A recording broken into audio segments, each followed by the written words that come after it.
Aha, akkana namichi.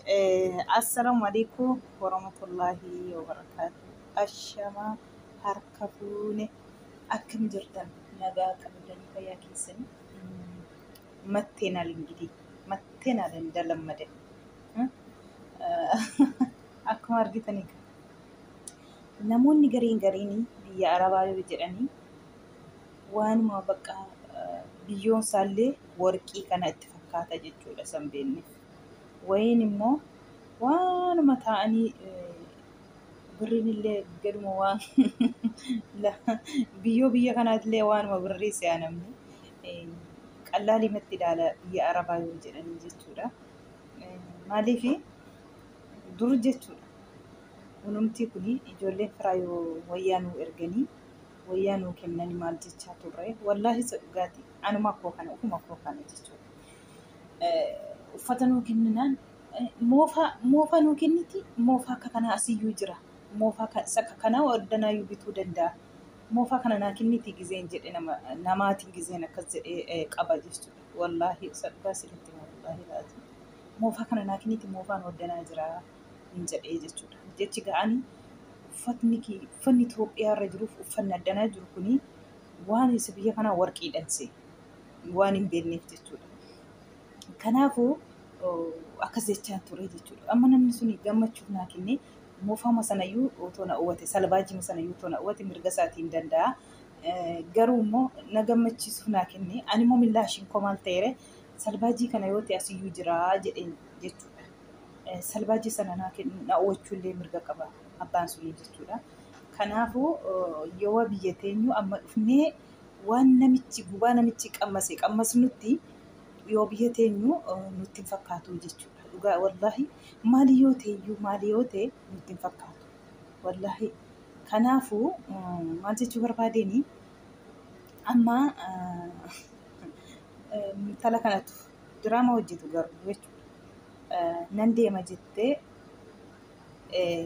gaggee dhuftee jechuudha. Gara boolee dhufte gaggeessa jedhee akkuma argitanii tajaajilallee waliitiin jechuudha. Yoo dhuftee boolee geessee itti boo'anii akkuma nama deemu tokko itti boo'anii jedhanii jaalalleen kun ammallee gattaa'ee boochi keessaa fuudhee gaggeessee biraa deebi'a. Diraamaa nutti hojjetu jarrilleetii garuu haa ta'u ammoo ishee haa ta'uyyuu amma yoo argitanii qeensa kana sammasii gadi goraadee fakkaatu kana ofitti dhahatanii mana arabaa dhaqamamoo mana haadha ofiitu dhaqamamoo biiroo wayiitu immoo asii banamee jiraati biiroo galuuf deemamamoo kana harka kanatti naqamee kana harka kana mee ilaalaa amma fakkeenyaaf mee harka kana ilaalaa dhugaa rabbii harka kanatti dhahatame akka kanatti dalagaa fi biyya arabaa naqa jedhanii deemama akka kanatti qeensa kanatti naqamee haadha koo eenyurree madaamii isa kan madaamii irra yoo kana argamu moo biiroo wayiiti banamee jiraati biiroo tokko keessa galee hojjechuuf akka kanatti namni biyya arabaa deema jettanii yaaddu garuu yaadda hin jiru jechuudha. Soba maarkii sobadha kun maarkiillee maarkii amma diraamaa nutti hojjettanii maarkii diraamaan jiraan yoomu amma gaggeessanii xixiqqoo jedhanii immoo egaa achumaan achitti diraamaa hojjetu achi deemanii fagaatanii achumarraa deemanii bilbilaan namarraa fagaatee fakkaattee boo'icha kan ana mimmaanichatti hin aarayyuu waan sobaatti mimmaan kun maaliif fiiddi dhugaa rabbii namni isa dhugaattuu kadhatee giddii of keessaatti buusaa jira mimmaan boo isheen sobaa kun akka mimmaa immoo wayin immoo maayini hambishaan gadi galaasullee jirti keessa kaatanii jedhan akka boo nama boo'u wayin ishee sana taati malee amma dubbii sobaatti akka kanaa boo'amee mimmaan gadirraa jigaa jiru dhugaa dubbachuuf rooba fakkaataa jechuudha.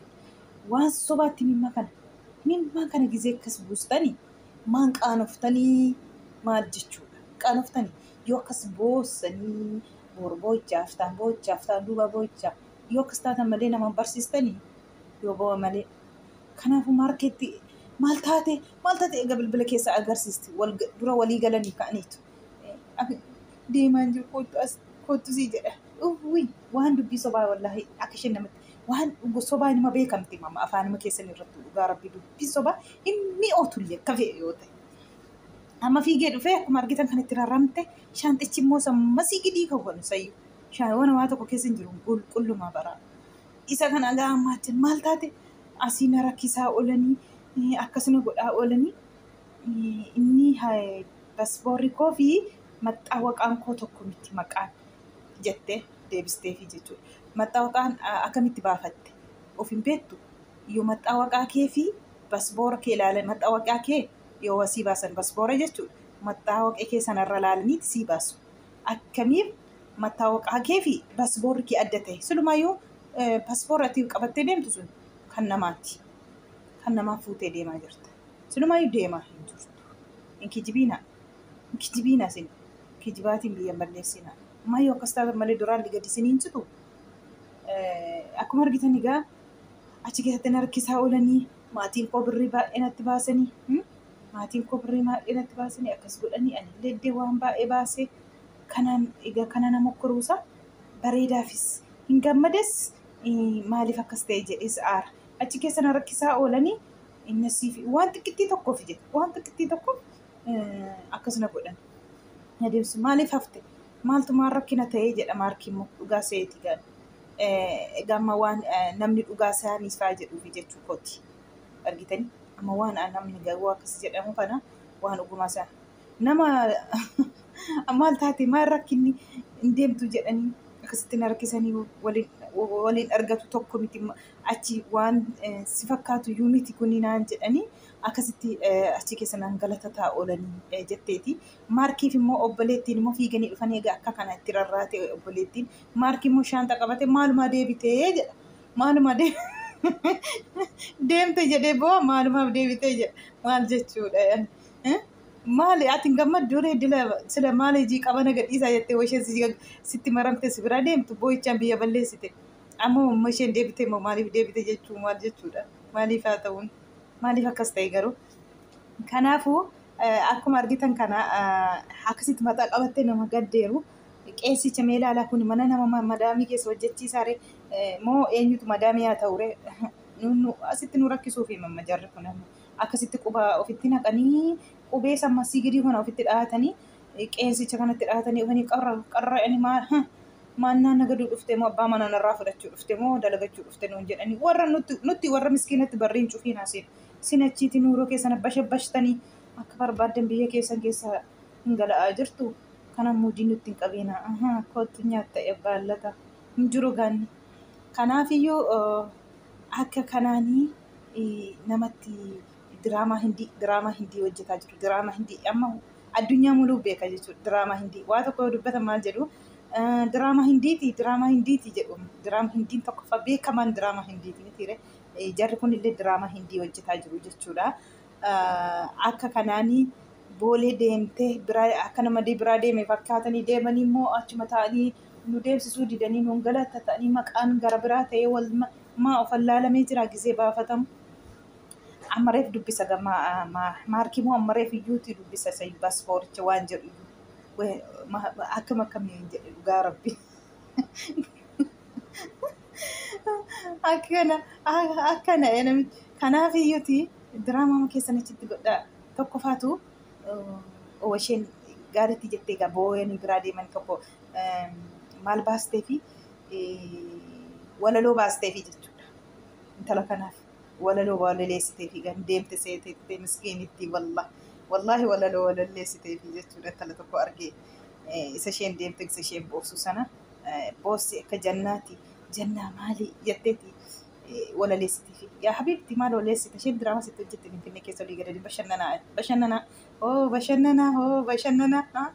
nageenyatti sirbitti amma baate kana bashannanaadha yaa habiibti goomi maal kana intini naa baastaa feetu walaloo sayyu yaa walaloo kootu nyaatta deebite gaa maalaa jetture amma immoo deebite jedhii walaleessi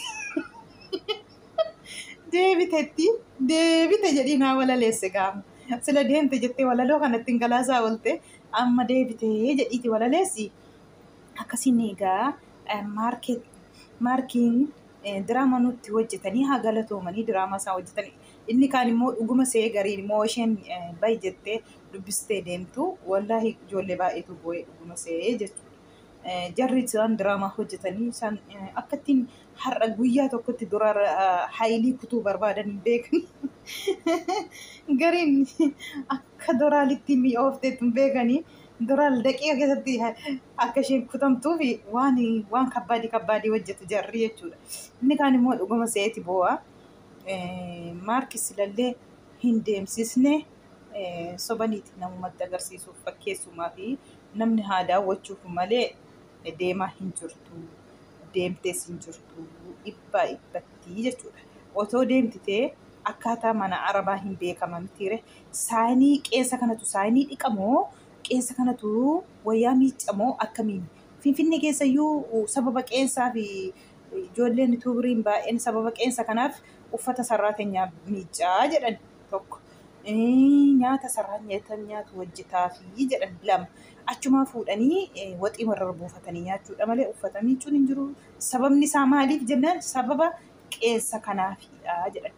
Tole egaa amma asiyyoo 24 harki nu ubbe nuutinoo luttis harkis nu ubbe bishaan keessaa nu bahu. Egaa qeessichi kun akkamaa ture? Akkamiinidha? Karra nutti hin cufiin achuma taa'a. Achuma. Akkasii gaasiriin jedhaa diraama jiraa kana waan ijoolleen baay'een dhugaa seete bu'aa oossee fi sinii fidee dhufe gariin waan dhuguma deemtee gaafa isheen deemte kaleessadhaa isheen bahi jettee jechuudha. Waan dhuguma seeniiti eengadda isheen eengaddaa waan isheen dhugaatti deemte see jechuudha.